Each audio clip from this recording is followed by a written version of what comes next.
Nanone turongeye turabasuhuje mu izina rya Yesu Kristo, nk'uko twabibasezeranije tugarutse kubasobanurira, ariko mbere y'uko tubasobanurira iki tugiye kubabwira, kanda like wowe ukibyumva, ukore share, ukore comment, niba uri mushya ukande subscribe kugira turusheho kubana neza. Haleluya, turusheho kubana neza, Imana ikomeze ibashyigikire. Noneho twagarutse tuje kubasobanurira kuri iki kintu ndizera ko abenshi byababayeho. Hari igihe ugenda mu nzu nk'abakodesha, wagera mu iyo nzu ugahangayikiramo, wagera mu iyo nzu uko uryamye ukabura amahoro, uko uryamye ukabura amahoro, uko uryamye ukumva ntumeze neza, ukabyuka umeze ukuntu.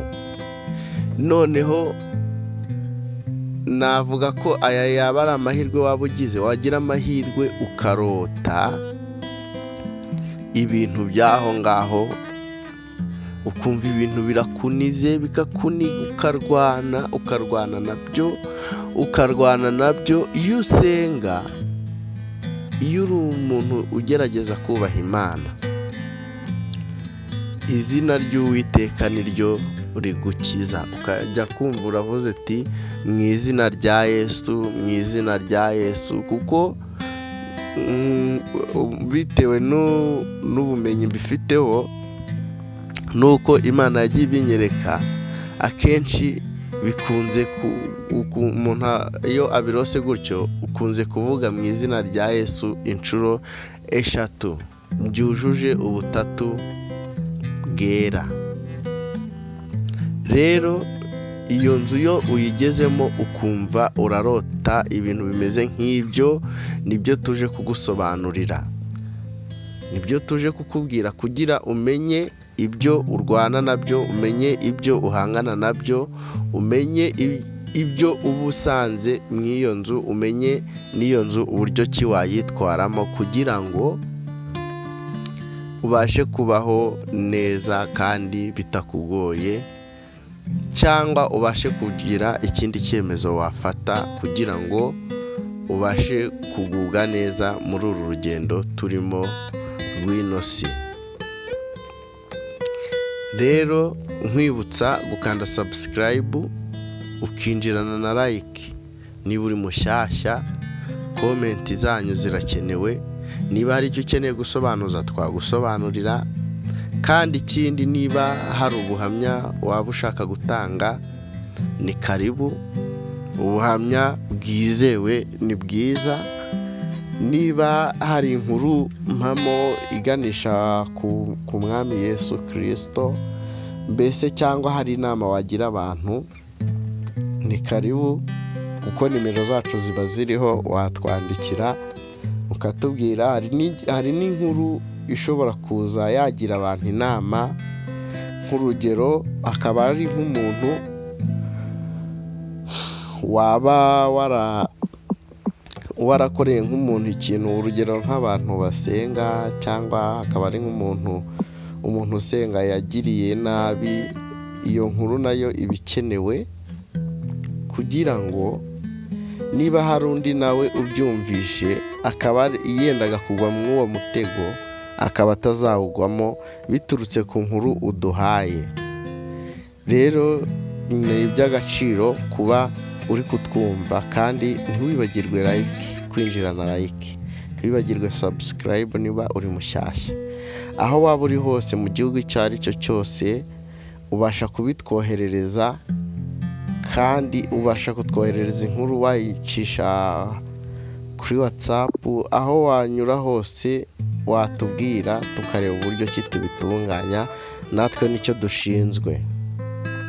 Rero twagiye kuri iyi nkuru, kuri ubu busobanuro, kandi nzi ko tubusobanura tubifashijwemo n'Imana. Iyi nkuru, ubu busobanuro ubwumve neza, ubwitondeye kuko ni ubusobanuro burimo imbaraga z'Imana, ni ubusobanuro bushyigikiwe n'Imana, ntabwo ari ubunyamubiri. Rero twagiye nurota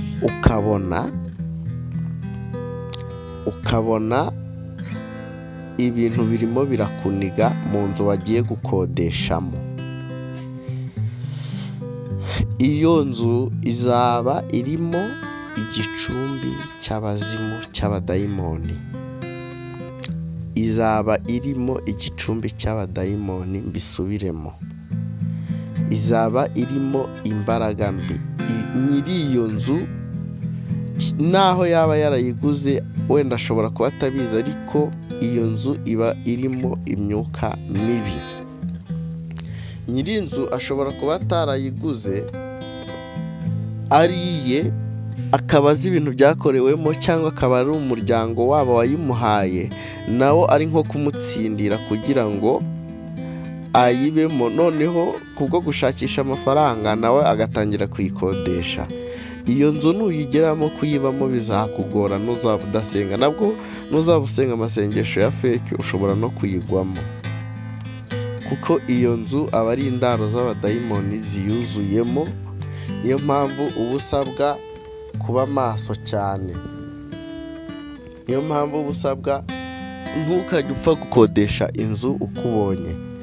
Iyo nzu, mbese inzu uzajya ujyamo ujye ubanza kuyisengera kugira ngo umenye iyo nzu ni bwoko ki. Imana iravuga kandi igakora, ikakwereka ahantu uzajya gukodesha, ikakwereka ahantu uzajya kuba iyo uri kumwe n'Imana. Kandi ahantu Imana yakweretse kuzajya kuba, aho hantu yihakweretse uba uzahagirira amahoro, ukahagirira n'umugisha. Ntago bikugora cyane nka wa muntu wagiye yishoye ngo nuko abonye inzu ari nziza cyangwa irabagirana. Nishaka irabagirane nka zahabu, irabagiranye nka zahabu irimo imyuka mibi, iyo nzu yagufasha iki? Iyo nzu ntacyo yakumarira. Niyo mpamvu rero ugomba gusaba Imana ikagushoboza. Rero nugera mu iyo nzu ukumva ibintu birakunize, ukumva nyine bigenze uko udashaka, uzamenye ko aho hantu ntago hizewe, ntago ukwiriye kuhaba. Nuzaba ufite ubundi bushobozi uzashakishe buryo ki uhimuka kugira ngo ubashe kubaho neza, kugira ngo ibyawe bigende neza, niba uzaba ushaka amahoro.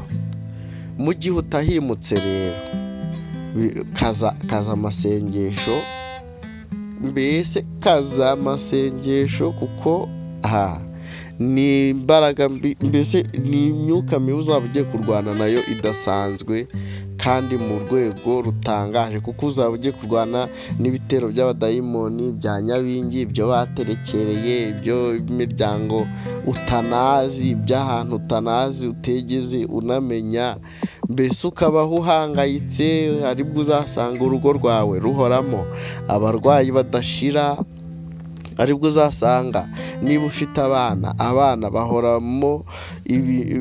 bahorana agasuzuguro kadashira, ugasanga abana binjiwemo n'ibintu bidasanzwe.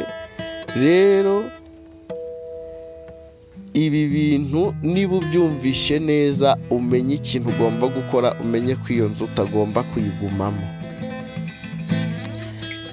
Nuyigumamo ibizakubaho nyuma uzihangane.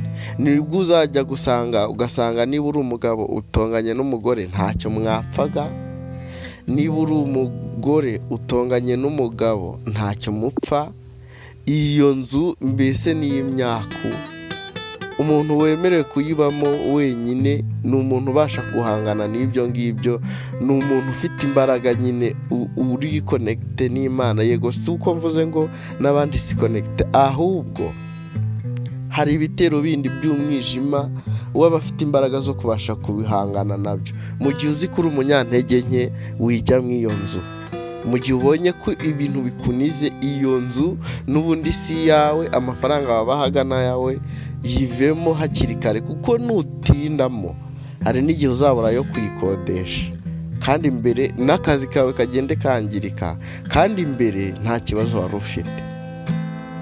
Rero niba wakurikiranaga iyi channel, ntubure gukanda subscribe, ntubure gukanda share, comment, kugira ngo turusheho kubana umunsi ku wundi, kuko hano habaho inama zitandukanye, hano habaho ibintu byakugirira umumaro byinshi cyane. N'udafashwa n'indirimbo uzafashwa n'ijambo ry'Imana, n'udafashwa n'ijambo ry'Imana uzafashwa n'ubusobanuro bw'inzozi.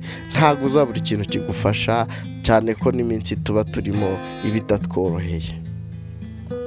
Rero nshuti y'umusaraba, nshuti y'Imana, gusaba ngo ntukajye ugenda utumvishe video ngo irangire, kuko niba utabyumvishe bitangira urabyumva mu gusoza.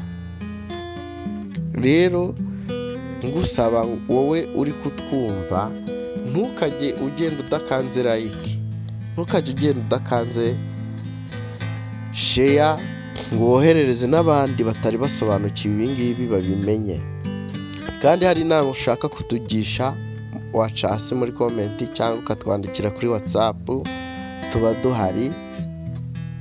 Twizeye ko Imana izadushoboza kubasobanurira n'ibindi birushijeho, kandi mujye mukomeza kudusengera natwe, kuko umurimo dukora ntabwo uba woroshye. Satani abaduhiga, ariko turi kumwe n'Imana ntacyo tuzaba. Kandi nawe uri kutwumva, humura, ntacyo uzaba. Uri kumwe na Yesu Kristo, umwami watubambiye ku musaraba. Imana nyir'ibihe izaturinda, nk'uko umuririmbyi aririmba ngo reka gutinya ibizakubaho, Imana izakurinda. Imbaraga z'Uwiteka rero nizikomeze kubabaho. Ntugende udakanze like na share na comment cyangwa subscribe, kugira ngo tujye duhora tubana umunsi ku wundi. Ngaho komeza ugubwe neza wowe udukurikiranye umunsi ku wundi, kandi murakoze. Nakagaruka. Bye bye.